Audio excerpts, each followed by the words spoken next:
yeah, man. All out of options, nothing to choose. I'm pissed out on Netflix, I'm sick of the news. I'd sign up to Sky, but I don't wanna pay. I've been on furlough since May. Now I'll go and listen to a Cockney attitude. Ooh, breaking away. Got to find a better way. I'd rather watch Auf Wiedersehen Again and listen to what these old men have to say. Oh, hello, and welcome back to Auf Wiedersehen Again Podcast. Hey. This is episode 6, and Guten Tag. Guten Tag. It's me, your host, Andy Sledge, and my co-host and partner in crime, Mr. George Bradley. Hello. George, how the devil are you? Yeah, pretty good. Looking forward to this episode 6. Yeah. Well, to be honest, it was, from memory, it was one of the ones that I never really liked that much. Well, it's not one of my favourites, no, but... However, like going back and re-watching it, and then obviously re-watching it a couple of times, I actually have to think there's a lot of good stuff in there. So I'm actually now a convert of episode 6. So I was a little bit, it was a little bit, because it gets a little bit serious in places. But so it was really, really good. So how is the world treating you in London these days during these lockdown times? I mean, here we are, another week down the line. Apart from getting pissed and ordering wrong size shoes, throwing jeans out because you're fat, what else is happening in London? Well, I've been ordering some more stuff, but, luckily I've ordered the right stuff this time.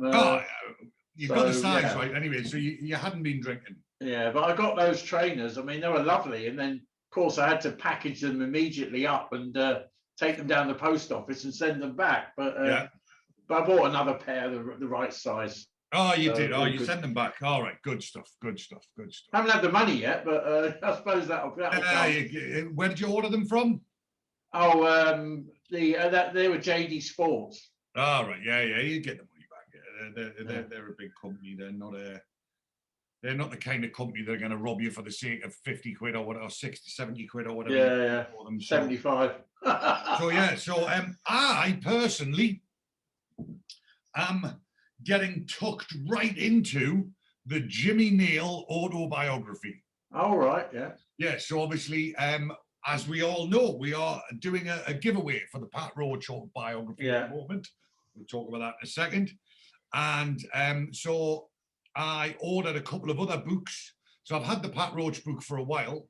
I ordered the Jimmy Neal biography, and I also ordered the Spender book. Now, I was a bit disappointed. So my Jimmy Neal biography arrived quite quickly, as is the usual with Amazon. Yeah. And the Spender book never turned up. So then I've had to get a refund and then reorder it again from another place. So it's a bit like your trainers, but it wasn't me that fucked it up. It was the other person that messed it up. So that's quite an interesting read. So I'm still quite early on. I'm about maybe about a quarter of the way in. So it's the late 70s, early 80s. He's just met his wife. Be heavily into the old beer then, wasn't he? Yeah. So he was in a punk band, and he was drinking heavily and punching people and a rogue and So it was. I mean, it's so he went to prison, did 4 months in Strange Ways. Oh, did he? I didn't know that. Yeah. So he had he was on his way home somewhere, and they stopped in at Sheffield for a drink, and he's ended up having a punch up in Sheffield. And he got nicked for it, and he ended up doing. So he got put into. He was put into like Leeds. It was in Leeds, I think it was. Like obviously, he was in Sheffield where I think it was Sheffield the incident happened. He got put into Leeds jail, and they were like, "Oh, you'll be transferred to your local prison," kind of thing. And then they fucking transferred him to Strange Ways. Well, that was a rough old place in the 70s and 80s, wasn't it? God. Oh, well, I mean, like fucking all prisons were. I mean, they're like fucking holiday camps now. The Strange Ways was especially bad. Yeah. Well, I wasn't in there, but just watching a program on it. I mean, well, there's a funny story he tells. He has a bit of a set to with a guy who's a Cockney, and he's got there's a guy in there who's the sort of, you know, the top dog on the wing kind of thing. The daddy. Who looks after him, and then years later, he's in London. And he's in a pub on his own, just having a drink. And he turns around, and the fucking guy's in there with about 6 of his mates, and they fucking chase him down the road and all that. Yeah, it's good. It's quite a. So anyway, but that book will be going up for giveaway at some point once I've finished it. So so I'm getting quite interested in that. As always, the boring stuff, unfortunately, but let's rattle through it. As always, if you wish to contact me or George, we welcome constructive criticism, feedback, and/or / abuse. And we did get a bit of feedback on the Facebook page. Somebody asked us if we could record the podcast in stereo. The answer to that is no. We're doing it on Zoom, and I'm by no means a technical guy. If you're a technical guy and you want to buy us some microphones and come out and film it, yeah, we'd do that. But until then, no. And it's like, what do you need it in stereo for? It's me and George talking. It's not like there's complicated drum beats going on in the background. So anyway, but no, we can't do it in stereo. We are unfortunately bound by the confines of Zoom. And mono. And mono, yes. So if you have any, like I say, constructive criticism, feedback, and/or / abuse, please do contact us via email on aufwiedersehenagain@gmail.com. That's aufwiedersehenagain@gmail.com. Please do follow the social medias. Instagram @Auf Wiedersehen Again Podcast. Instagram @Auf Wiedersehen Again Podcast. Twitter @Auf Again. That's Twitter @Auf Again. The Facebook page, if you could like and share the Facebook page, which is Auf Wiedersehen Again Podcast. And if you're watching on YouTube, or if you're listening, please do go to YouTube, search Auf Wiedersehen Again Podcast. Please subscribe to the channel, like all the videos, and click that bell. And that will alert you to any new episodes. And new episodes are broadcast every Friday at 10 a.m. So, please do, if you've got any comments about them, please do leave it in the comments box on the YouTube channel. And obviously, as always, we are also available on audio at all good podcast platforms: Spotify, iTunes, Anchor, Google, Breaker, Soundcloud, and many, many more. And like I said, new episodes are released every Friday, and our theme music is composed and performed by Lee Dosky, the guitar man. So please do like and subscribe wherever you get your podcasts. We are also sponsored by Top Gun Tattooing of number 12, the Harris Arcade in Reading. Their website is www.topguntattoo.co.uk. Their telephone number is 01189 968 667. And we have a couple of fantastic offers for the listeners and watchers of Wiedersehen Again Podcast. If you want to get a tattoo, any tattoo you want, you can get a 20% discount by contacting Zach from Top Gun Tattooing, either in person in the shop or on the telephone. And the code word for your 20% discount is Hadaway and Shiteman. So if you contact Zach and say Hadaway and Shiteman, you will get a 20% discount off your tattoo. And George, any thoughts on the free tattoo for you yet? So we're trying to persuade George to get a Neville and Lottie tattoo, but not just George. there's a free Neville and Lottie tattoo for all listeners of the Auf Wiedersehen Again podcast. So if you want a free tattoo, you can go into Top Gun Tattooing, and they will do you a free Neville and Lottie tattoo. Like I say, you get your Neville and Lottie tattoo on your arm, and we will pay for it, film it, and broadcast it. George, you can't say it fairer than that. That's pretty good, yeah. I mean, when the pubs reopen, if I sat round the corner and had 10 pints, I could wander in there and get it done. Well, I think that's what we should do. When the lockdown is finished, I'm going to invite you up on the pretense of supplying you with ale. Like a business trip kind of thing. We're going to invite you up on invite you to Reading on the pretense of just a friendly beverage, and then we're going to get you absolutely smashed, and you're going to wake up with a Neville and Lottie tattoo. I could see it happening. Absolutely. So, like I said, we are in the middle of the giveaway for the Pat Roach biography. Now, I made a little bit of an error. So what I did was I said that we were going to announce the winner of the Pat Roach book today, but obviously because we film the episodes like a week in advance, technically there's like still another week to go before we announce the winner on the social media. The magic of podcasting. Exactly. So what we're going to do is we are going to extend the competition for one more week. So if you wish to win the Pat Roach book, it is a free giveaway for all listeners. All you have to do is follow us on our social medias. So the competition is running on Instagram at Auf Wiedersehen Again Podcast, Twitter at Auf Again, and Facebook, Auf Wiedersehen Again Podcast page. There are posts on those pages. And what we need you to do is you need to follow the social media page. You need to like the post. You need to comment with the name of 3 friends who may also like it, and we need you to share the post. So obviously share it on Facebook, retweet it on Twitter, or share it to your story on Instagram and tag Auf Wiedersehen Again Podcast. So that is the free biography of Pat Roach, and I just want to give an absolute shout out. Well, it's not a shout out really. It's a major put down. There's a friend of mine called Ricky Wright, who's a fellow combat sports MC. And when I posted up, Ricky said, "Who's Pat Roach?" So he is a lot younger than us, but Ricky, you're a fucking idiot. Yeah. So anyone knows Ricky Wright, the boxing MC, please feel free to tell him he's an absolute fucking idiot. So on that note, that's all the boring stuff out the way. So, episode 6, and we are about to break down series 1, episode 6 of Auf Wiedersehen Pet, The Accused. Oh, yeah.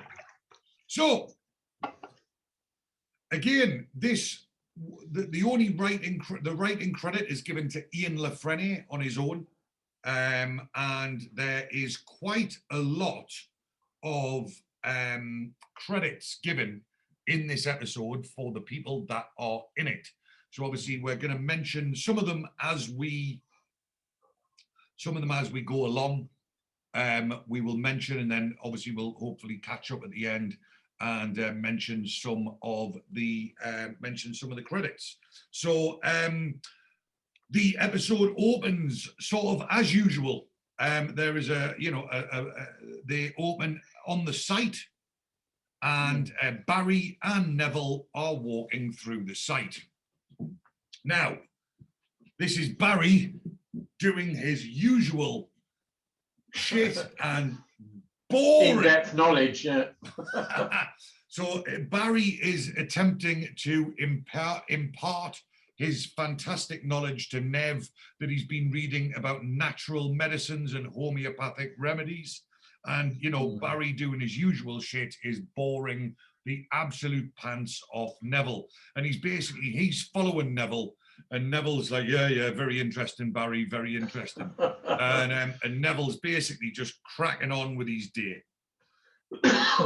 and then, Barry's like, oh, I can lend you the book.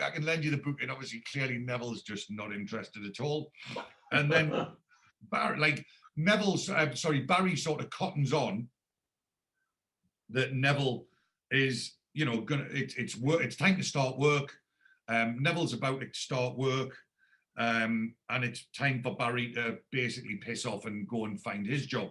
And Barry sort of looks like he's in this like haze of, homeopathic remedies.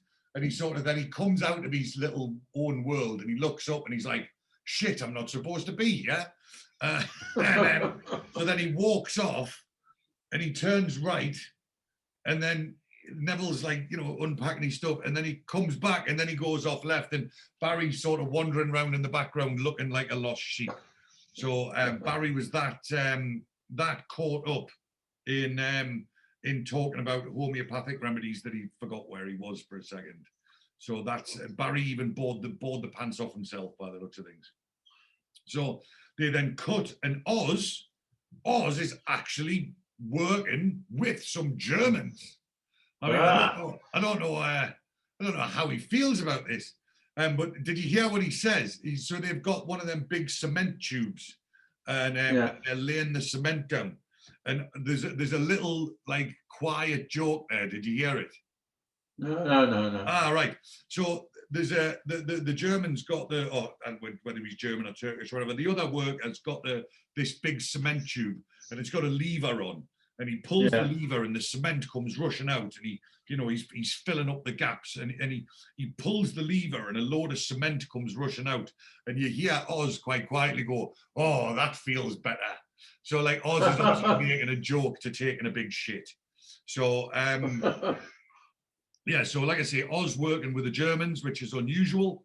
And then the prisoner of war horn goes. So we're back. Yeah. We're back to having the prisoner of war horn, and it is mail call. So Bomber, Moxie, Barry, and some randoms that look like Turks. They are all waiting around, and Dagmar comes out. Dagmar's wearing her overalls to protect her glamorous outfits. And Dagmar comes out and hands out the mail. So they cut back to the hut. And again, Barry's still on the boring flex. Barry is talking about the stamp. Yeah. He's like, I'm going to collect that stamp. I'm going to keep that stamp. And Bomber takes... Could be worth something, yeah. Well, Bomber takes the piss. Bomber says, is it an Edgbaston penny black? So I don't know whether he's referring to Edgbaston as like, is an Edgbaston penny? I should have Googled that actually. Is Edgbaston penny black an actual? I mean, obviously I've heard of a penny black, but is Edgbaston penny black a special kind of penny black? Or is Edgbaston just a part of Birmingham? And even though Barry's technically from Wolverhampton, he sounds like a Brummie. And Barry, Barry's receives this letter from Saudi Arabia, or Saudi Arabia, as he keeps saying. His cousin, isn't it? Yeah, it's his cousin, who ironically is called Dudley. And do you remember? I think you remember he was talking about another cousin of his that had the gambling problem that lived in Dudley. That's it. So yeah, lost everything. Yeah, was it Dudley from Dudley? Who knows? Good line. Anyway, so it basically, Barry has received this letter from Saudi Arabia of his cousin who's working out there, apparently working on a pipeline, and it basically gives Barry something to brag about. It's in their drudgery of an existence, Barry can walk around and show people the letter. So, and then Moxie, he says, oh, my cousin's working on a pipeline in Saudi Arabia, and Moxie says, oh, it's good crack, I bet. And Barry's like, well, basically, he says, there's no social life. He says, the only thing to do is to play drafts and kick a ball about. But it's too hot to kick a ball about. So, so basically it sounds to me like they're playing a lot of drafts out in Saudi Arabia. And Neville and Oz enter the hut. And Barry said, they're talking about, Nev says, is there any mail for me? And Barry says, there's nout for you, Oz. And Oz is like, good, no news is good news. Yeah. And Barry straight away latches onto Nev and shows him the letter. I've got a letter from my cousin in Saudi Arabia. And Nev again is like feigning interest. He's like, oh yeah. And he says, yeah, there's lots of money to be made, but nothing to do, and you can't even drink. Well, fucking, this is What's like... the point? I mean, can you imagine? Oz is horrified at the concept that you can't drink alcohol. Yeah. He's like, you can't even drink, and he's like, it's against their religion. And Oz is like, but your cousin's English. He goes, well, he's from Birmingham. That's close enough. And he's like, well, it's no different. You still have to obey the rules of the regime. And he says, booze is verboten. So there's Barry throwing some of his German in there. And he says, it's one light ale and it's a public flogging. And Bomber says, what does he says? Well, he goes, so a Newcastle brown ale's probably... That's a life sentence. Oh, hold on. There's me noisy coffee machine giving it the large. Oh, nice, yeah. Yeah. And it's that. I've got one of them Nespresso machines, and every now and again... Oh, yeah, I need to get one of those. Yeah, well, I've got one of them. I'm in my office. I've got one of those proper, like, industrial ones, and it makes a bit of a noise every now and again, but I got it for free, so I'm not complaining. Yeah, so Bomber says, Newcastle brown ale would give you life in prison. But Oz is like, and then this, again, you know, what Oz says next is sort of highlights his attitude and his ignorance. And I mean, it's crazy. He says, but Barry's cousin's British. It's like over here with the Erics. Without us, where are they? So like Oz genuinely believes that he as an individual is propping up the German economy. Like if Oz was to leave Germany now, the entire country would go into recession. You know what I mean? Like it just, you know, all the buildings would fall down, the country would grind to a halt. Like without us, where are they? Like, I mean, it's just like, I mean, you know, Oz, you know, Germany was quite a successful nation before your arrival, and I'm pretty sure they're going to do all right afterwards.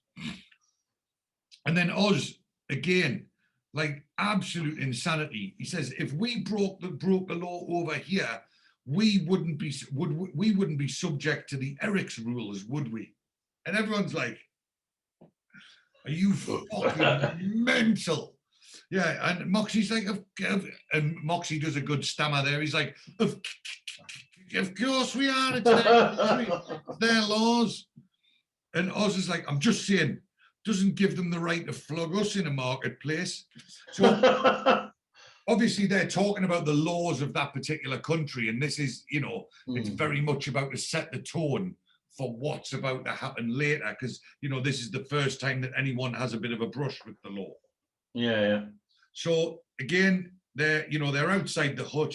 Nev and Dennis leave the hut, and Nev once again is on the same theme. Brenda's getting all edgy again. I don't know what she's imagining her get up to. She's torturing herself with you know, images of, you know, what the lads are getting up to.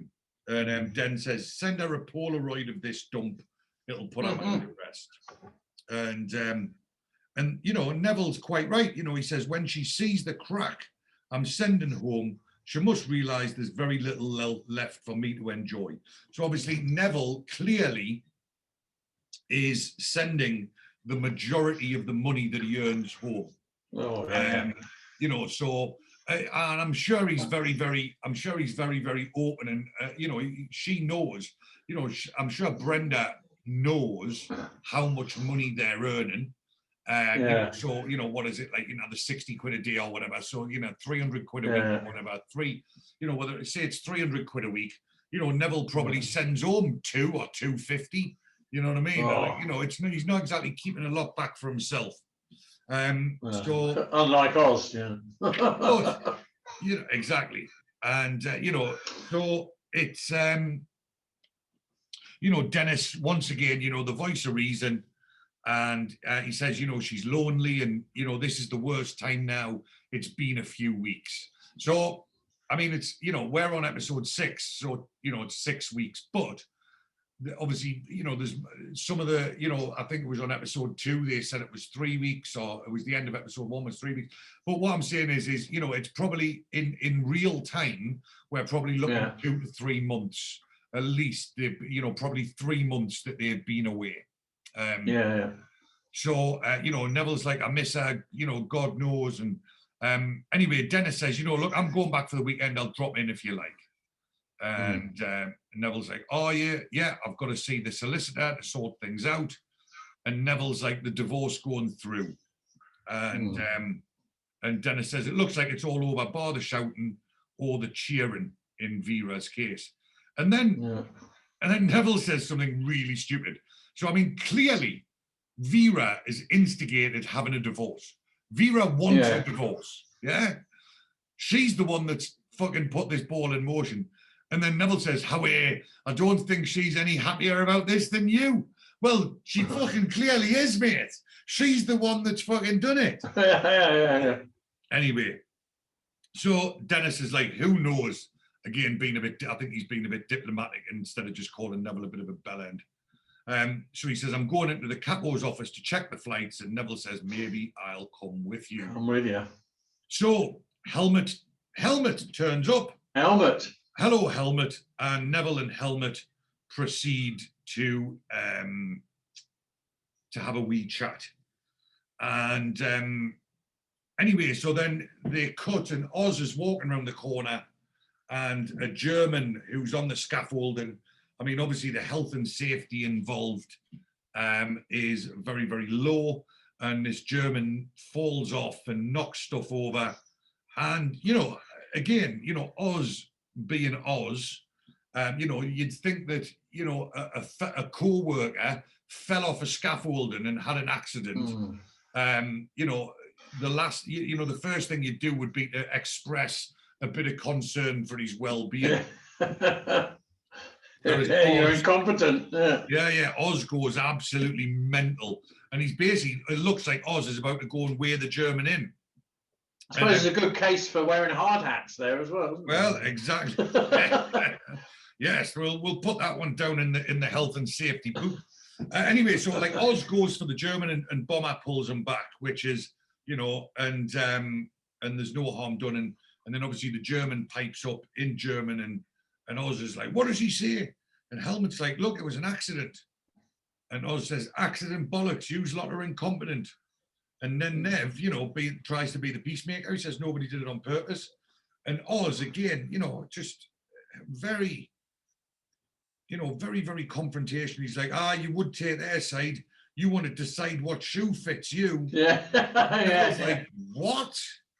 And he's like, you've got more mates among the Erics. And then Neville sort of puts his foot in it a little bit. Yeah. And he says, no, I haven't. You're more my mate than them. And he turns around and obviously Helmet stood there like. Yeah. You've had schnapps at my house. in one aspect, and Neville's got a point. He's sticking up with he's palling up with his fellow Englishmen. But like you say, Helmet, opened his home to him, and Helmet just, very diplomatically says, you are welcome to your friend. So Horn goes for lunch, and Neville goes to get a beer, sees Dennis, and he says, I've made my mind up, I'm coming with you. Yeah. And he says, there's too much going on around here, especially that Oz. And I want to see Brenda. Anyway, Dennis reminds him, he says, haven't you forgotten something? He's like, what? And I love, this is... The way Neville forgets about it totally until someone tells it. Yeah. I mean, that, to be honest, it's one of those things, there's... I mean, like, I've got a plethora of crap tattoos that, I acquired over the years. And, it's just, a lot of them you don't think about. Out of sight, out of mind, and it's not like it's on his knuckles or anything like that he's looking at all the time. Yeah, I suppose so. Yeah, I've got tattoos on both of my arms. It's not like I'm always looking over at them like that. Going,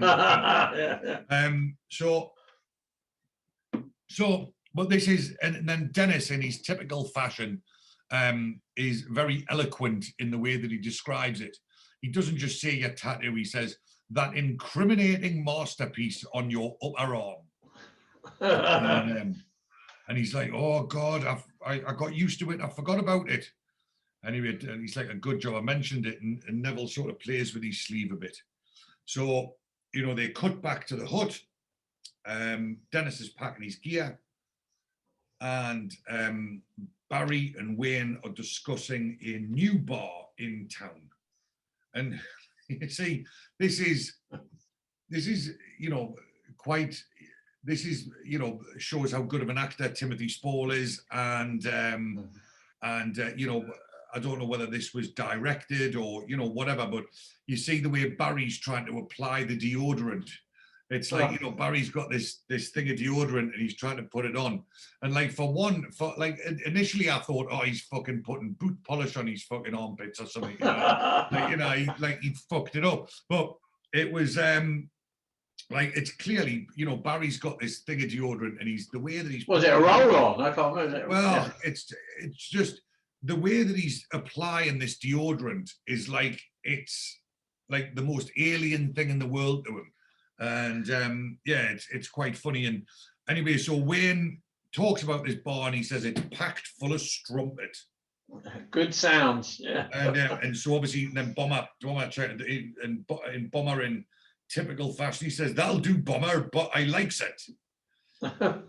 I love the way he speaks about himself in the third person. "That'll do, Bomber, I likes it. Rump and strump." And Oz is like, "It's not a student bar, is it? I cannot stand them." And Wayne's like, "It's all sorts and good tunes." And Bomber says, "There's no chance of," I don't know what something Boswell. I couldn't understand what he was saying. He's talking about the second one he mentioned was Yana, wasn't he? Well, do you know? I tried to look everywhere on the internet and I couldn't find a Yana with big tits. I mean, right. Well, I did find a lot about. I did find a bit about Yana. So hold on, did I write it down at the end? But I did Google Yana at the end. I did Google Yana, and because there's like Greek singers Yana and like who are men. So I tried to narrow it down, yeah, but I couldn't find it. Right. So I can't remember where I wrote it. Did I write it down? Hold on. No. Right. So enormous tits, anyway. Well, according to Bomber, that's right. So Bomber talks about a singer called Yana, Dennis, you like the old one, and he said, "Tell you else who Bomber used to like, Yana. Remember Yana, Dennis?" And enormous tits. And he says, "I don't recall her records, but she had massive tits. I liked and lived somewhere near Brighton." So Yana apparently was very, very famous in the was it the late 50s? I think it was the late 50s. Oh. I don't know. Like I looked on our Wikipedia. I was looking 70s. I thought maybe. Yeah. No, so it was like I'm fucking pretty sure I wrote it down, but anyway. If anyone knows any Yana information, please. Well, no, there is like I say, I looked at the Wikipedia page. So there, like I say, she was very, very famous, apparently, like a household name. Yeah. And even as far as was given her own TV show, and was even like out in America and was famous in America. But then it was like as famous as she was. Like it was the like from I think it said from like 1955 to like 1962, she was like one of the most famous people walking the planet. Oh. And then she died in the 80s in virtual, you know, irrelevance. Yeah. You know, as famous. A lot of them do, yeah. As famous as she was at a time, like her fame dwindled very, very quickly. And but yeah, she was like a singer, a TV presenter, and like I say, it was pretty, you know, was a household name back in that time. But yeah, like it's like dwindled very, very quickly. So yes, Yana. However, I forgot to look at the size of her tits. So I'll maybe do that. Yeah. So anyway, so Dennis is like, "Come on, Nev, shift yourself." And Dennis has got some, you know, toys for his kids that he's packing up. And Neville's like, I just wanted to shave, and he's got a bandage on his arm.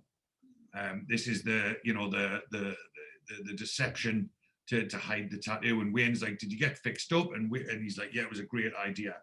And then again, Oz, he's like, talks about a spy book, what his favorite subject. I read this spy book where there was the spy, he pretended he had a broken leg, and he hid the microfilm in his plaster cast. And Neville's like, oh yeah, and he goes, aye, but he got caught and shot.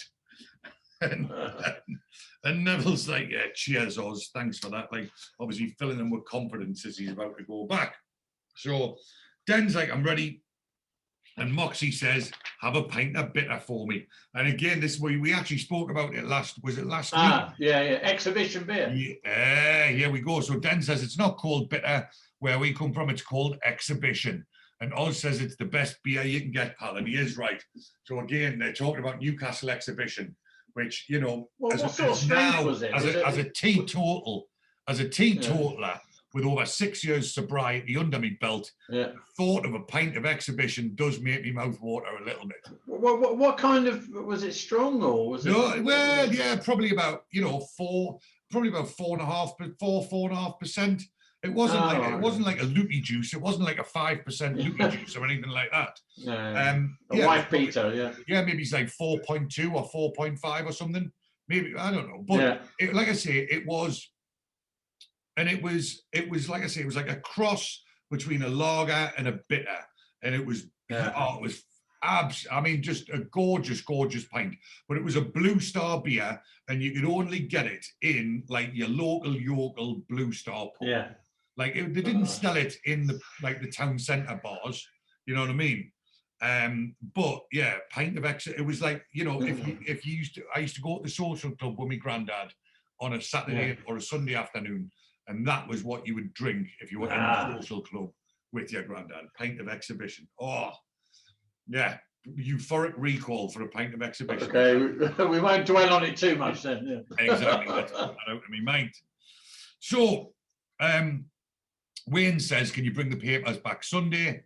And, Bomber says to Dennis, I hope it all works out. And they've gone, and Moxie's like, what? And obviously, Bomber says, the divorce is going through. And Moxie's like, I didn't realise. Wayne's like, it's news to me. And Barry's like, are they definitely getting a divorce? And sadly, yes. Obviously, Bomber's like, Dennis sort of keeps it to himself. And again, Oz, typical Oz fashion. Everyone's like being all, it's a really sad thing. It's a really sad thing. And Oz is like, lucky bloody Dennis. Aye. So they cut to a photograph or a bit of film, whatever, of the glorious Tyne Bridge in Newcastle. Have you ever been to Newcastle, George? I haven't. Oh, that's I can't. You've been most places. Yeah. It's one on my list, We shall have to pay a visit when the lockdown is. We'll take you up there and show you the sights. We could visit some landmarks. Absolutely. So, well, unfortunately, most of the landmarks in the show are actually near where you live in London. Oh. It's like they're all around Elstree, which we're going to talk about in a bit. Boreham Wood. But yes, there are a couple of places. So there's particularly in series 2, there's a good they film. There's a very famous bit where Oz is talking to his son, and his son gets on the bus, and they're at a bus stop on the quayside in Newcastle. Yeah, I remember that. Looking up at the Tyne Bridge. I'll take it there. I used to work in a pub just over the road, so I know that area really, really well. So the angle is obviously from the Gateshead side, looking across the river. You got the Tyne Bridge. It's a glorious view of Newcastle. So they cut to obviously this. We find out the solicitor's office, and the solicitor's in there practicing his golf swing. And Vera and Dennis arrive, and Dennis clearly just doesn't want to be there, and he's got the rage, and so the solicitor is called Clive Armitage. And Armitage. He's very solicitor kind of name. Yeah. It is, and he's very formal with Dennis. But do you notice he's very, very informal with Vera? Yeah. It wouldn't surprise me if she'd been paying her solicitor's bill in another way. And so he's like, "Oh, hello, Mr. Patterson." And then she probably told him what to expect from Dennis anyway. Yeah. So he's like, "How are you, Vera?" Being all slimy, and she's like, "Fine, thanks, Clive." I'm like, "Fuck you! I hate the pair of them already." And he says, he talks about about Saturdays, and Dennis says, "Well, I can't." And Dennis is, very confrontational straight away. He's like, "Well, I can't do during the week." And Vera, and he, the lawyer says, Vera says, "You haven't got your own solicitor yet." And Dennis says, "I didn't think it would get this far." Legal representation. Yeah, well, he says, "I'm afraid it has. And we must move ahead." And Dennis says, "Well, I've done my best to accelerate things. I've signed the form and da-da-da-da-da." And anyway, Vera's like, "Well, there's no need to be like," and he's like, "So what, Pet?" And he's like, she says, "There's no need to be so," and he's like, "So what, Pet?" When I knew she was serious, I said, "Let's get it over and done with ASAP." So I signed the letter. And obviously the lawyer's, very right, says, "I can't represent you both. You must get your own legal counsel." And Vera's like, "It's for your own good." Yeah, I don't like Vera. I just don't like her. Like I say, she's got to stick up her arse and she thinks she's better than she is. And Den says, "I know what's good for me, and it's been stripped away by what's happening now." And then he says, "Is it okay if I smoke?" And so the lawyer's like, "Not at all." But then the way that so Dennis says, "Can I smoke?" And the lawyer says, "Oh, use that lighter." And Dennis just flatly refuses to use the lawyer's lighter. Uses his own, going through his pockets, and then he pulls his own lighter out and lights it like that, as if to say, "Fuck you! I've got my own lighter. I don't need your lighter."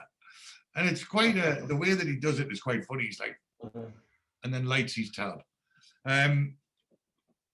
And then he sort of, he smokes the cigarette and he sort of calms down a bit.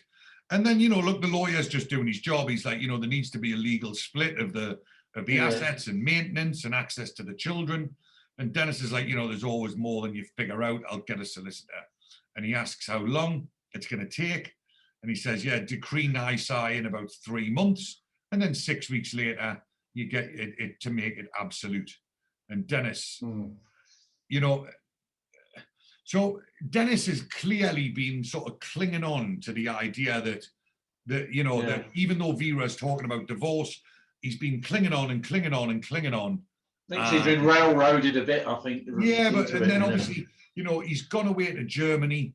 And even though, Vera's got herself another fella and he knows all about him, and, there's still this, he still holds this idea that that it's all going to turn around and she'll change her mind and that they won't get divorced. Then the lawyer says, the decree absolute. And Dennis says, absolute. That's a hard word to argue with. And he looks at Vera. And it's at that sort of moment that he accepts the fact and admits to himself that this is the way things are going and there's no turning back. So Neville is in bed and Brenda wakes him up, and Neville's like, "Oh, he's about to say, where am I?" And Brenda says, "Where are I?" And Neville says, "I'm not used to curtains and wallpaper." So, and then Brenda, bless her cotton socks, says, "I brought you a cup of tea in the Journal." So the Journal is one of the local papers in Newcastle. So in Newcastle, there are 2 papers that come out every day. In the morning, there is the Journal, and in the evening, there is the Chronicle. So that's the two local newspapers that are produced in Newcastle. And so she's brought him the Journal. Oh, the Journal. I follow the page for the Evening Chronicle on Facebook. So I still get all my local news via the Chronicle Facebook page. So it's after 11 o'clock. She's already been up and been to the shops. Since 9, I think. And Neville goes, "I slept like a log." He goes, "It must be the jet lag." Yeah, because you often get jet lag coming from that massive time difference of Germany. But have you noticed that that's not the first time the old jet lag I mean, later on in the Spanish ones, the Vicky's, it's the jet lag. It's the jet lag. I mean, I think they've yet to discover long haul, haven't they? I mean, well, exactly. I mean, further down the line. I mean, apparently, bearing in mind, this was, at this time, I think, flights were still very expensive comparatively. Yeah.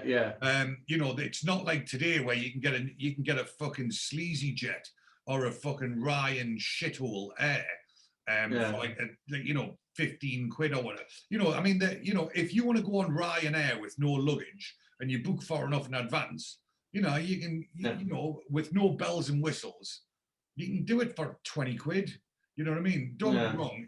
If you want to, choose your seat and, have a bag and whatever, it sure bumps it up to like 100 quid. But, speedy boarding, the biggest con in the world. Oh, it's ridiculous. So, but what I'm saying is flights were, thinking about flights to, America and Australia, that was just, totally out of reach for, your average working class. I think they just heard the term jet lag and just applied it to their short haul.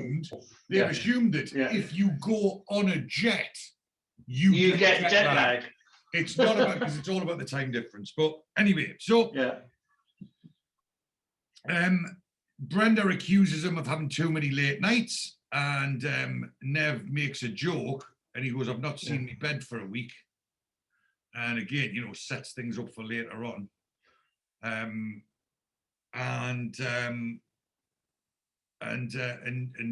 Brenda's like, "What?"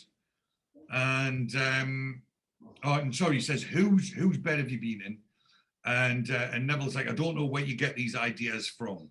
And Neville goes in for the grope of his missus, and he spills tea. You're like an animal. Don't know where you get it from. Well, apparently she didn't mind last night, did she, George? And she says it didn't seem to hurt your arm. And Neville's like, eh? And she goes, your bad arm. And again, Neville fucking not very good at keeping the pretense up. And he goes, it's not serious. And she says, how did it happen? And he refers to the scaffolding accident. And, all good lies are born in the truth. And Brenda was a nurse. Yeah. Or still is a nurse. And Brenda's like, "I'll change the dressing." And Neville obviously panics a bit. Anyway, so, they're downstairs now. Dennis arrives. He says, "I was just passing." And Neville, "I slept like a log." Dennis makes the joke, "What, you woke up in the fireplace?" Fireplace, yeah. And,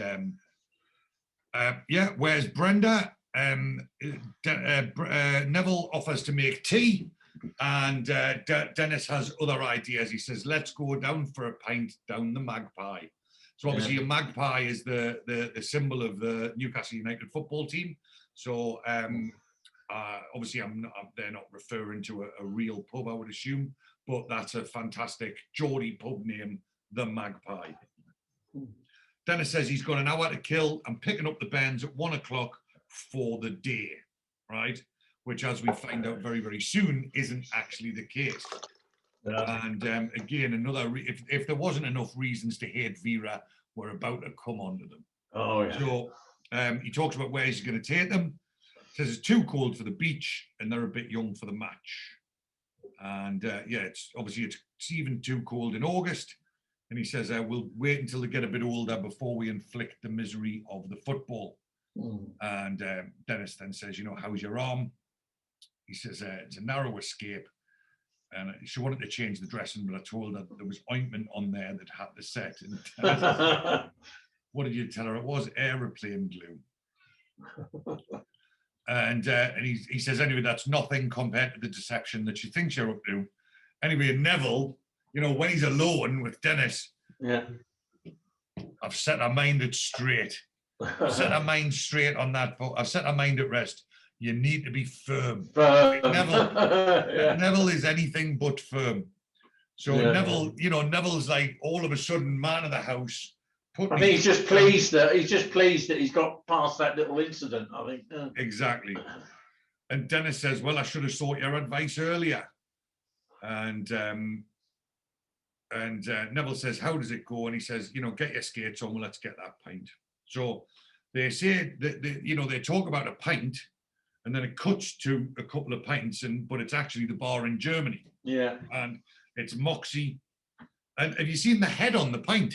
I mean, if someone's trying to serve me a beer like that, gets thrown back in their face. I mean, it's basically been served half a drink there. And it's a big old drink as well. So it's in a Stein, which is a litre, which is obviously a lot more than a pint. And I mean, Bomber, attacks that beer. He's necking it. He hasn't had one for a long, long time. So Moxie's like, Dennis and Neville will be in the local, and Bomber's like, Neville won't be allowed out. And Moxie says Dennis has got no more trouble on that score. And Bomber says, poor Dennis, he doesn't say much, he keeps it all inside. And then, they're just having a bit of a general chit chat, the kind of thing that you would do with your mate in the pub. Moxie's like, how long have you been married, Bomber? And he's like, longer than I come to call, boyo. Longer than I come to call, boyo. Can't be. And he says, it can't be easy looking after Bomber and 5 kids. So he says, not exactly a union blessed. Did he say blessed in hell or something? I don't know. And then Moxie mentions, all right, here we go. I knew I wrote it down. He says, it's not like your affection for Dana. So Yana, sorry. So Yana was born in 1931 and died in 1989. And it was in the late 50s that she reached the height of her fame. So yes, like I say, it was in the late 50s, early 60s. She was a household name. So the music must have been a bit kind of folky, was it?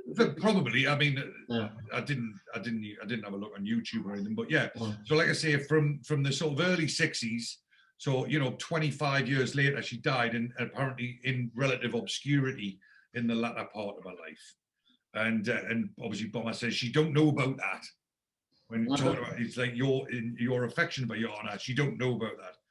Anyway, so Helmet comes in with his mates. They've obviously been doing a bit of overtime. Yeah. And Bomber offers to buy them a drink, and Helmet refuses the drink. And he's with his mate, but he's sort of sticking up to Bomber and Bomber, quite rightly, he's leaning over him. And so Bomber goes over and taps him on the shoulder, and he says, look, we're not all like that. Ozzy doesn't speak for all of us. And he says, have a drink. And the guy, like Helmet's mate, like the one that was actually the one that knocked the scaffolding over, shakes his head, and Helmet sort of quite politely, but he says, "Nein, danke, no thank you." Anyway, Bomber sort of really leans into him, and he's like, well, suit yourself then. And then he goes back to the table and he says it would appear relations are strained pro tem. So, anyway, they're back to England. Neville and Brenda, do you mind if I take the papers for the lads? She wants to keep one of the papers, and then all of a sudden, Neville's back to, I've written here, what happened to being firm? The last time we saw Neville, he was talking about how firm he was with his wife. Yeah. Now he's like, do you mind if I take the newspapers, please? For the lads. And what's that great smell? Brenda's cooking a leg of lamb. Oh. Neville talks about the diet. They live on rubbish over there, fried stuff in tins. And Brenda's like, fruit is important. Neville's like, I wish I didn't have to go. I know you think we're raving it up over there. Not like that for me. I stop in most nights, and sometimes I go to the local. Anyway, so Brenda, Neville is, so Neville's in Germany. He's stopping in most nights. He's pining for Brenda, and he assumes that she's doing the same thing. Whereas as it turns out, she has her own nightclub. Exactly. Well, this is, so Brenda says, you must go out sometimes to discos and that. And Neville's like, why do you? And like the thought had never crossed his mind. He thinks that she's at home every night pining for Neville. Yeah. And she goes, well, only on Thursdays. And Neville's like, Thursdays? What, like every Thursday? And What she says is she says that they go to a nightclub called Tuxedo Junction. That's a great 80s name for a nightclub, isn't it? Well, no, Tuxedo. it was a real nightclub. Yeah. So, bloody hell. Yeah. So in Newcastle, there was 3 nightclubs, or 2. I mean, obviously it was before my time, but you may have heard. So in Newcastle, there is a very famous nightclub, which was a boat on the river. Oh. And there was 2 of them. There was one was called the Tuxedo Royale, and the other one was called the Tuxedo Express, or Tuxedo, like, I can't remember. But basically, in Newcastle, we used to just call it the boat. Yeah. Where you going? We're going to the boat. So the Tuxedo Royale was a boat that was moored on the river on the Gateshead side. So you'd walk down the quayside, across the swing bridge, and you'd walk, and you walk onto the boat. Now, there was a mate of mine from school, George, ended up working as a barman on the boat. And like, so I used to get on for free, and I never used to pay for any of my drinks and that. We used to get on there and get completely fucked up all for free and that. And but then the Tuxedo Royale, or the Tuxedo, was it the Tuxedo Princess? That was it. The Tuxedo Royale and the Tuxedo Princess. I think when I was a kid, it was called the Tuxedo Princess, and then they changed it for a different boat, the Tuxedo Royale. If any of our listeners know anything about that, send us an email in. But so then they opened an actual club, like on land, called the Tuxedo Junction. And so that was, like I say, that was and I'm pretty sure, and my mother will let me know. Mother, you'll be listening to this, let me know. I think my mother probably used to frequent the Tuxedo Junction back in the day.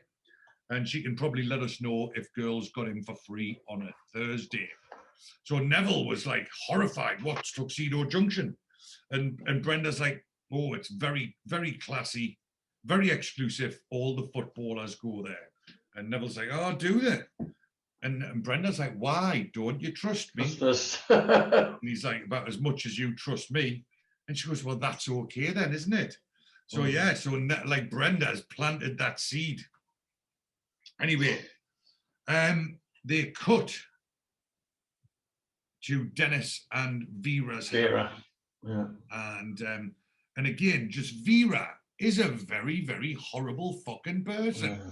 You know, doing her hair in front of the mirror, isn't she? Yeah, but like, no, but, well, speaking of which, that hairbrush that she's using, my mother used to have one of those hairbrushes. So like, do you remember last week, or was it the week before, we were talking about the pink hairdryer? That's it, yeah. Well, she had one of them. There's a pattern arising here. Yeah. And she also had one of them hairbrushes that Vera's using. But I mean, Dennis, so Dennis has been away for 2-3 months. He comes back for the weekend to do what she wants, to get the divorce and to see the children, and she organises her boyfriend to take the kids away. I mean, what an absolute out and out piece of shit Vera is. I mean, I can't. And Dennis, quite rightly, it's like, what are you fucking playing at? And she's just got this shit doesn't stink attitude. She's in the fucking mirror doing her hair, and she's just a fucking twat. I can't stand her. And Dennis quite rightly says, I could have had another 4 hours with the kids. And she's like, well, how often do they get the chance to go to the countryside? Alan's giving them a drive up to Rothbury. I'd be like, I don't give a fuck. Alan can fuck off. You can go next weekend when I'm back in Germany. She's just, I mean, how thoughtless. And sending the kids off with her boyfriend when he's there is just an utter cunt trick of the highest order. And Dennis has said, does it not occur to you I might need to see them? Yeah. And she's just, let's not start. She's a fucking bitch, man. I hate her. Yeah, so the kids come down, and they're like, why is my dad not coming? And he says, I've got to go back to Germany. Kid wants to take his ball. And like all other kids, he's like, like all kids, Dennis is like, you're going to play for Newcastle United? He's like, aye, of course I am. Anyway, the horn beeps and they open the door. Now, they open the door, and this is obviously they're filming from inside a real house, but it's not in Newcastle, it's in Boreham Wood.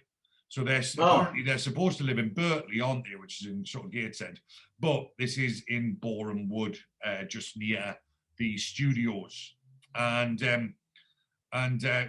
Kevin, the kid, says he's got a great car, which I think, I'm not an expert on cars, but I think is a Ford Capri.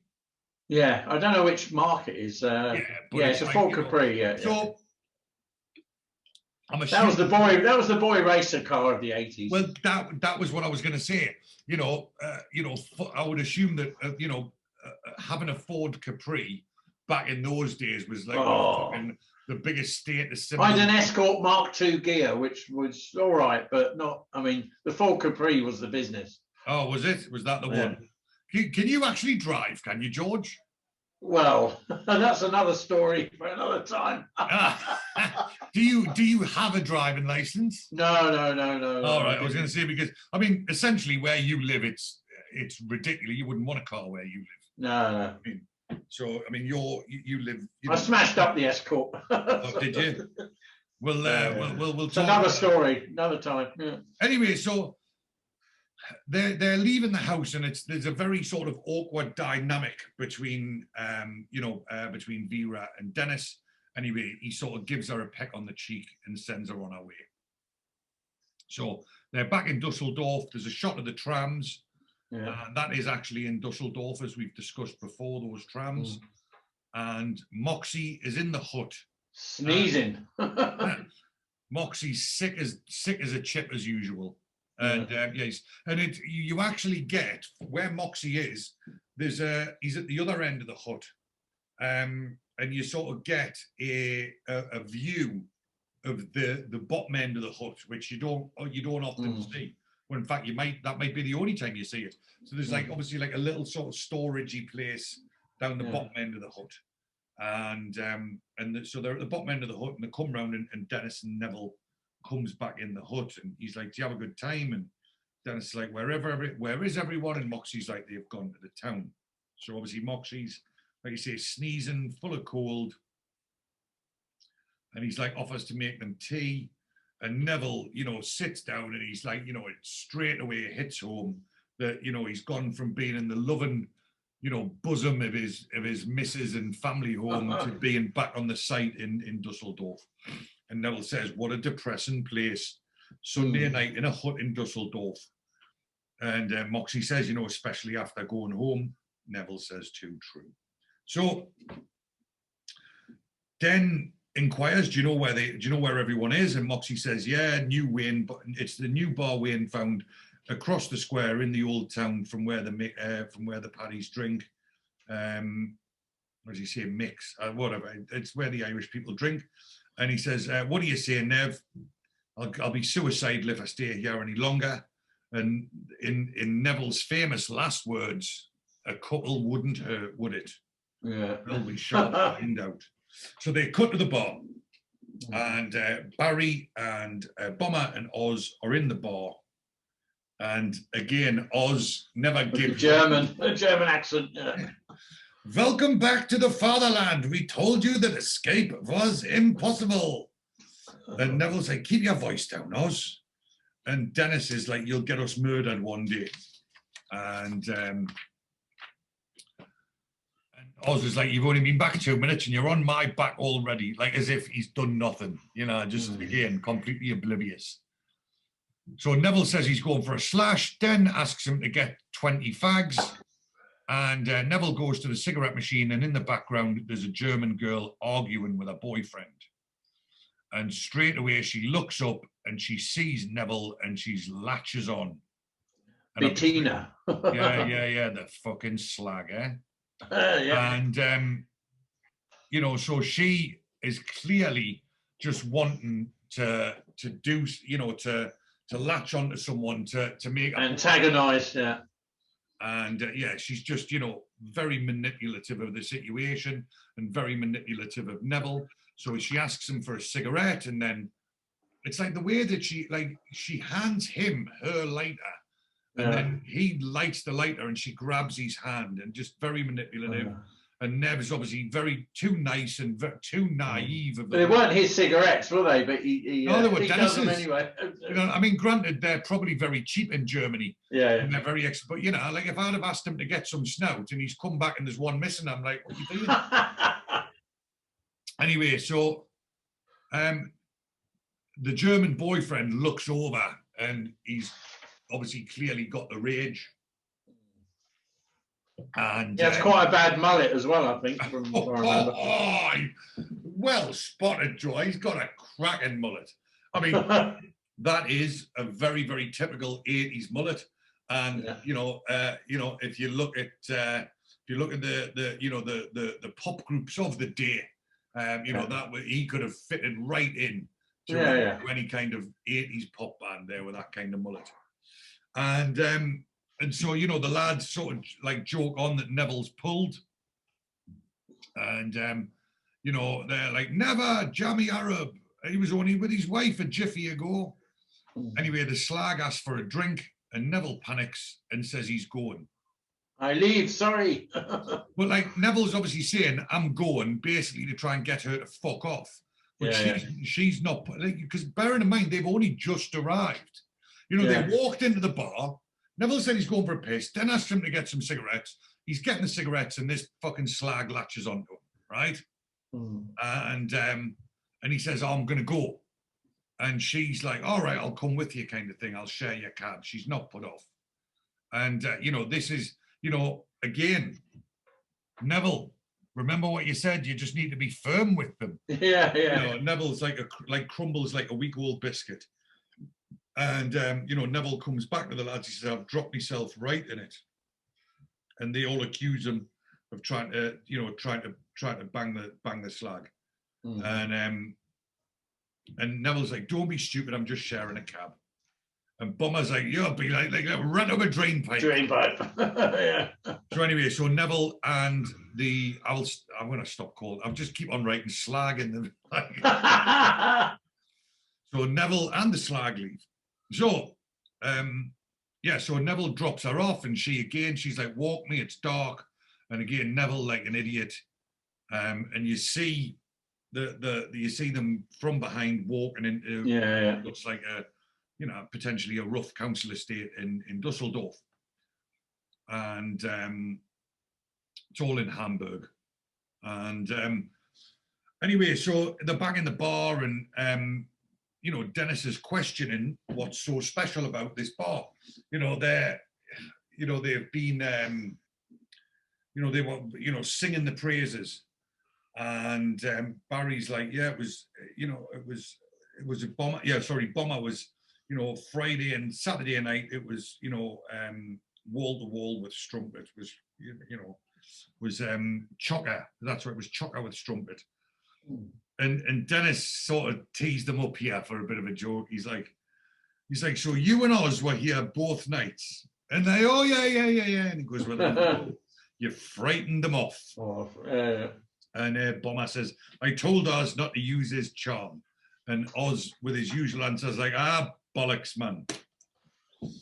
So then cuts, and you see Neville walking back on his own through the gate, and the boyfriend's Jeep comes, swinging around the corner, very, very quick. And obviously we quickly find out what happens. So next morning on the building site in the old Bill turn up, the German police ask for all of the English people and they line them up against the wall. All outside.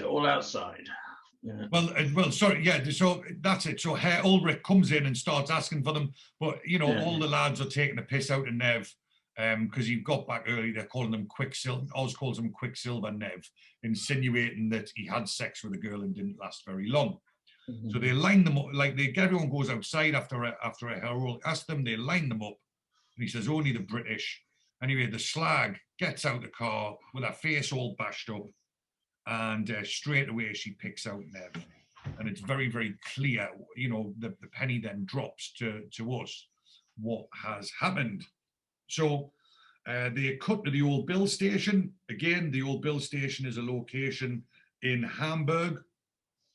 And obviously the one thing I've noticed, which, have you noticed that they never use subtitles? No, that's it. There was quite a long dialogue, wasn't it? Exactly. So there was the German policeman was speaking to the victim, the slag. What's she called again? What's her name? Bettina. Let's stop calling her slag. Let's call her Bettina. So real name Vicky Harwood, Victoria that's Harwood. Right. Yes. And so the German copper is speaking to Bettina, and like you say, it's quite a long, you know, dialogue, and there's never any subtitles. I mean, I think you could tell by. Well, we all. I mean, by her face, she didn't really, Yeah, we all know. She was lying, but we all know what's going on. Anyway, so the German old Bill offers to get us some coffee, and then Neville's in another room, and the old Bill comes in and speaks German, and Nev asks for someone who speaks English, and Nev's on the verge of tears. Firm Nev is on the verge of tears. And, anyway, so the German policeman obviously speaks German to him, and there's one word which you can definitely. He says aggressive. So he's obviously accusing Neville of bashing the girl up, and he shouts at Neville in German. Anyway, so they cut to the admin hut, and Herr Grunwald explains to Dennis what's going on. And, he says the girl was assaulted and she pointed Neville out.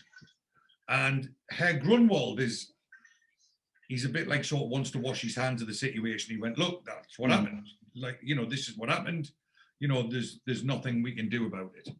And Dennis is obviously very, very annoyed at this. And he says, this is madness. Young Neville's not capable of such a thing. And Dennis screams, don't you? And Herr Grunwald's like, well, it would surprise me. Yeah, he agrees, really, doesn't he? Yeah, he says it bastard well should. And Herr Grunwald says, it's in the police's hands, all right. And Den says, no, it's not all right. He'll be alone, he'll be scared, and he needs a lawyer. Give us an hour off work and I'll go and sort it out. And so Herr Grunwald, realizes that he's been a bit of a prick. And he says, okay, he should have some help. Anyway, Dagmar to the rescue. So Dagmar stands up and says, wait for me. Dagmar's coming with Dennis. Grunwald didn't want her to go, but Grunwald she's adamant. And Dagmar basically told Grunwald to fuck off in German, I would assume. Like, look, I'm going to go and help him. So they cut back to the police station, and Neville gives his statement, and the woman's typing away. And the German copper questions what he said, and Neville explains he didn't go inside, and the German says, how long was it? He says 10 minutes. And the German says it was long enough. And so, obviously Neville pleads his innocence, and check with the cabbies. Check with the cabbies. Check with the lads. Check with everyone. So anyway, Dagmar speaks to the copper, and she comes back and she says, the coppers want to question the lads, and they want to go to the site. So they cut Neville's in a cell. So no different to the hut really. So the lads are in the hut. And Bomber and Wayne are playing cards, and Wayne says to Dennis, did you obviously Dennis has come back again from the police station. Did they let you see him? He says yes. And Bomber says they have to let you out if they don't charge you. And Dennis says they have charged him. Yeah. And he says, with what? And Wayne says, with what? And Dennis says, I'm not sure. Assault, whatever the German equivalent. He says, at least he's got a lawyer now. Apparently he's good enough, but you can't tell. And Wayne says about bail, and Den says, yeah, they need 3,000 marks. 3,000 marks. Yeah. So, have you got any idea about what that is? 3,000 marks? Oh. It's probably maybe what, £1,000 or something like that. I mean, when marks were on, I was in Germany, but I was a kid, so I had no concept of money then. But so I don't know, but it's probably say for example it's £1,000. Yeah, that's very likely a month's wage to around a month's wages to the lads. They obviously haven't got lying around, and they want 3,000 marks in his passport, which is a lot of money. And Bomber says, how are we going to manage that? And Den's like, we've got to whip round. Where's the lads? And Wayne says, they're at the club, but they're all skint, and it's only Tuesday. It's only Tuesday, yeah. They're going to be skint then. Dennis says, what a mess. And then so there's a fantastic shot next of the site. And, obviously from earlier on when the scaffolding was falling over, you've seen what this geezer's trying to do. He's on the scaffolding and he's got this plank and he's trying to bridge between the two scaffolding. I mean, fucking the way that he's trying to lay these planks down to bridge between this. I mean, the health and safety, obviously, the health and safety directorate obviously wasn't very, very strong back then. So anyway, Dennis and Bomber are walking through the site and Helmet and 5 of his mates are walking towards them looking very, very serious. And so Bomber clocks it straight away and nudges Dennis. And they think that they're coming up to, they think they're coming up to have a fight, have a fight. And Dennis says, if you want to make anything of it, just don't. Just leave it. You know Neville better. Anyway, Helmet, he says, please, we know him as you say, and we want to help. And then Dennis is like, oh, do you? And Helmet's like, yes. And he says, well, we need bail, we need the money. So Helmet has a chat to his boys and he comes back, he says, okay, we're going to put in. So the Germans come to the rescue.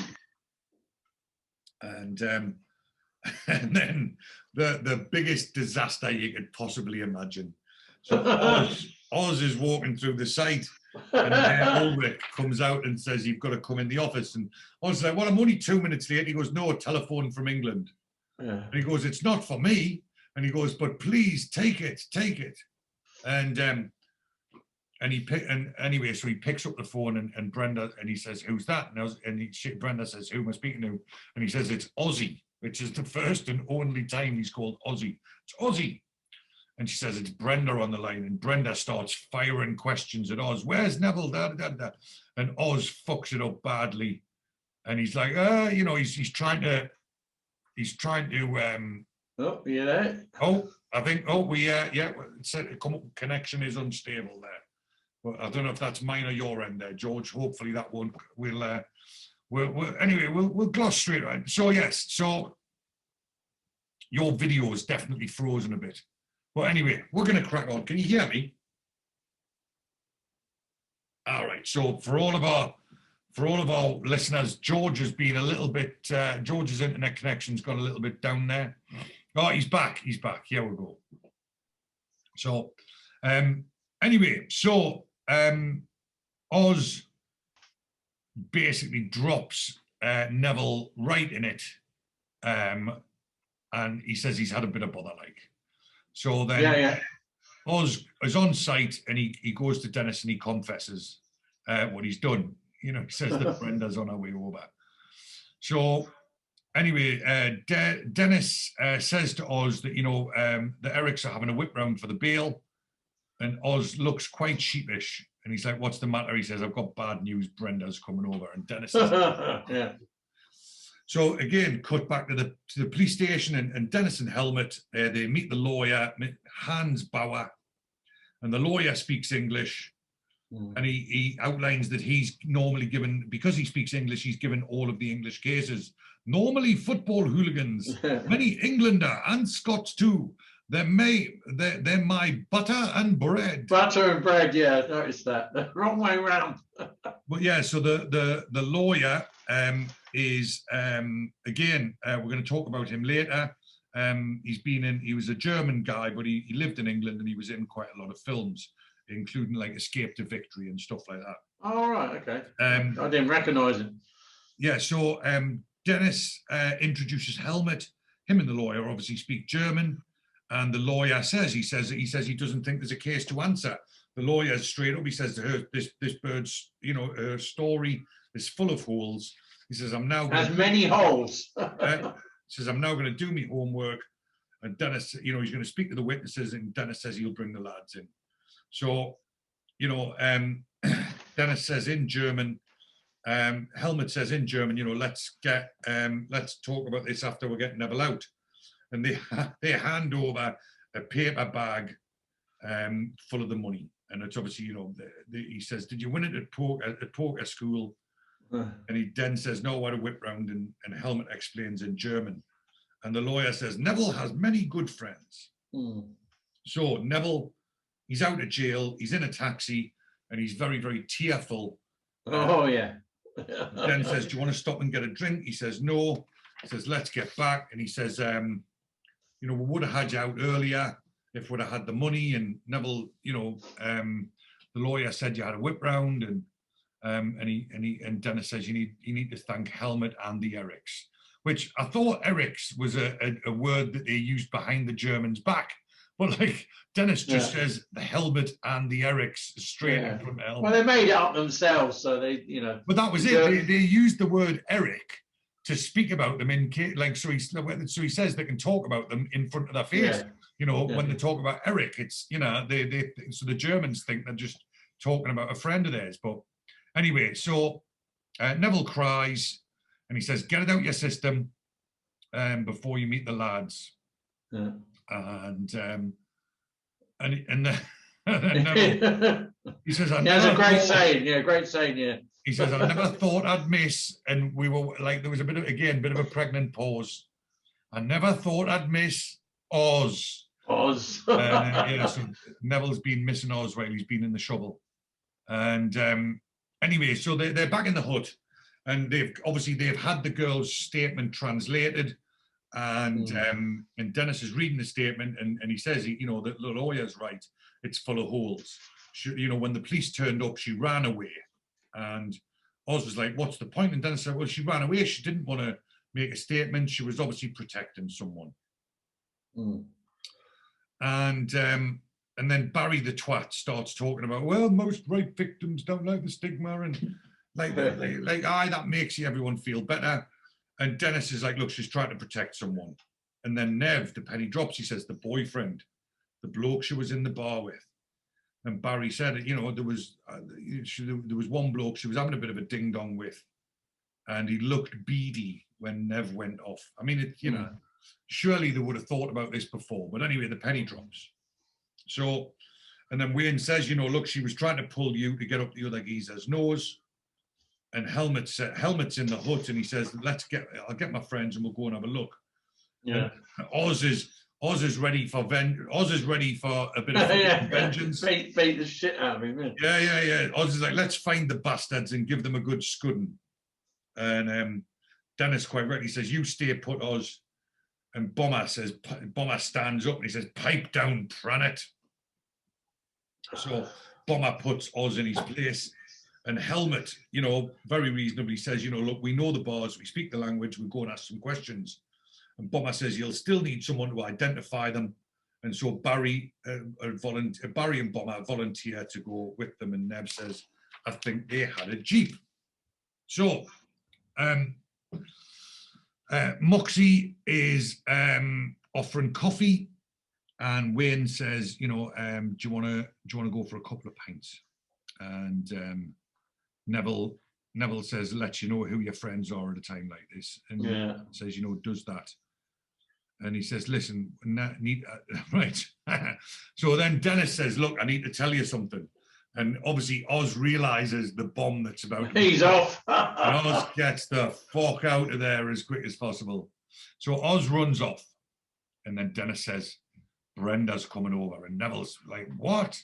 How did you find out?" And Dennis says, "Look, you didn't call Monday." And she rang the site and Oz was passing. Brenda panicked and rang the site and Oz was passing. And Neville says, "Oz, I might have bloody known." And Dennis is, sort of quite right, I suppose. He says it wasn't Oz's fault. He was caught on the spot. He couldn't explain. And he says, "I've rang her back, but she's adamant. She missed the flight today, but she's coming tomorrow." Monday. Yeah.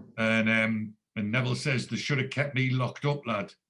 And he's like, why is that? He says, "Because I'm going to kill Oz." Yeah. Yeah, Neville's not too happy. So, Dennis goes into the admin hut to see Dagmar. Oh yes. Dagmar said, he's dressed smart, and she says, "You're looking quite happy." And Dennis explains that it's, that they've got good news, and that Helmet and his friends found the boyfriend and they extracted a confession. So he says, "I'm just going to accompany them down the clink And she says, Clint, the police station. Yeah. And he says to Dagmar, will you do me a favor? And she's like, for you? Anything. So Dagmar's flirting outrageously with Dennis, throwing herself at him. But, there's a mutual attraction there. And she's all smiley, winky, winky. And he says, can you go and pick Brenda up? And she's like, of course. And he says, I don't know how to thank you. Yeah. And she says, oh, I'll think of something. Think of some way. I'll think of something. Smile, wink, smile, wink. She's being pretty full on. So anyway, Dagmar drops Brenda off at the hotel. Again, that hotel, that location is in Hamburg, not in Dusseldorf. And Brenda's up in the room and unpacking her gear. And Dennis knocks on the door. And he says, it's all over. He's a free man. The charges have been dropped. They've got the other bloke. But Brenda's obviously, still concerned, yeah. Yeah, she's, still thinking that Neville did something wrong. And Dennis outlines the fact that, that Helmut and his friends, basically gave the German a slap. He says, they prized a confession out of him. So Brenda questions what happened. Dennis explains. But she says he still took her home, though, didn't he? He still took her home. And he still went with her. And he says he didn't. She imposed herself on him. And, Dennis, Dennis quite rightly, gets quite, firm. Shall we say firm, as Neville would say. And, he says, Neville's so polite he'd have given Hitler a ride. And he says, you're going to make me very angry. And he says, Neville's very strongly says, Neville is innocent. If you can't see how much he cares for you, you're a very silly lass. He cares so much it hurts him to be away from home. He's the only bugger in Germany. Certainly not on the ball. Yeah. So he got into trouble because he didn't go with the lass. Yeah. And, he said, not like the rest of us, he gave her the elbow and she got vindictive. If he'd have done the business, none of this would have happened. You two have got a marvelous marriage and mine's going down the toilet. So, Dennis puts her mind at rest and says, let's go and fetch the lads. So they're outside the police station, all hugs and kisses. Big thanks to the lawyer, Helmut as well, isn't he? He's there. And then Oz. Again, fucking won't let it go. Oz didn't, they talk about how Helmut got the guy to confess. And Oz says, it didn't surprise me. And Den said, how's like that? And he says, they have ways of making you talk. Yeah, so again, Oz just won't let the theme go, will he? No. So, anyway. And Brenda says, are you going to introduce us to your friends? And Nev's like, certainly not. We're going back to the hotel and we're going out for a meal. Anyway, Bettina, the slag, pulls up and she gets out the car.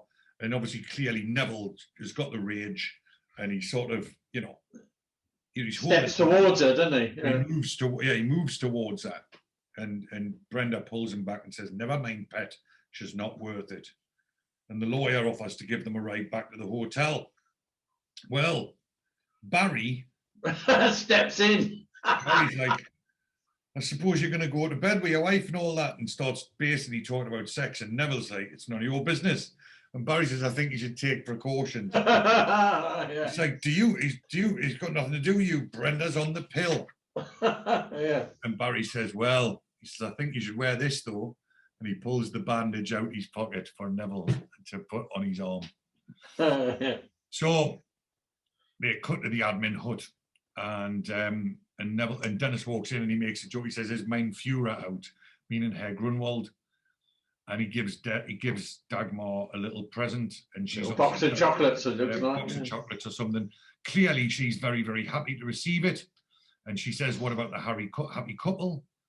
And he says, they're going for a meal in the old town. She says, are you going with them? And he says, no. And then Dagmar sticks it on him. Yeah. Says, well, perhaps you can take me for a meal. And she's not backward. She's not backward about coming forward, is she? Absolutely not. She knows what she wants. and she sticks it right on Dennis. And he says, "Oh yeah," and she says, "Oh, are you one of those married men?" And Dennis says, "I am," but then he remembers he's actually technically not. You know, like I said, you know, Vera the fucking bitch is out shagging fucking Alan. Yeah. As well, and, you know, and like I say, you know, earlier on in the episode, you know, Dennis, when he was in the lawyer's office, you know, the penny sort of dropped. He began to accept the fact that you know, the divorce is going through. This is what she wants, and there's no stopping it. So he says, "I am," yeah. But then he looks up and he smiles. And he says, "Only just," only just. And that's like I say, that's a very pivotal moment where Dennis is basically, fuck Vera, she can jog on. So that's the end of the episode. And like I say, it was, you know, it's one of the episodes which has got a very, very, you know, so some quite serious themes among it. But obviously they do, like I say, it was one of the episodes that I remember not being one of my favourites as a youngster, but like I say, you know, watching it now and watching it back and actually appreciating all the little nuances, you know, within the episode. Well, actually, the next episode, which is lined up coming next, is one of my favourites, the next one. Yeah, which one? Sorry, which one's that? The episode 7, the next one that's coming up. Yeah. Which is? Private Lives. Yeah.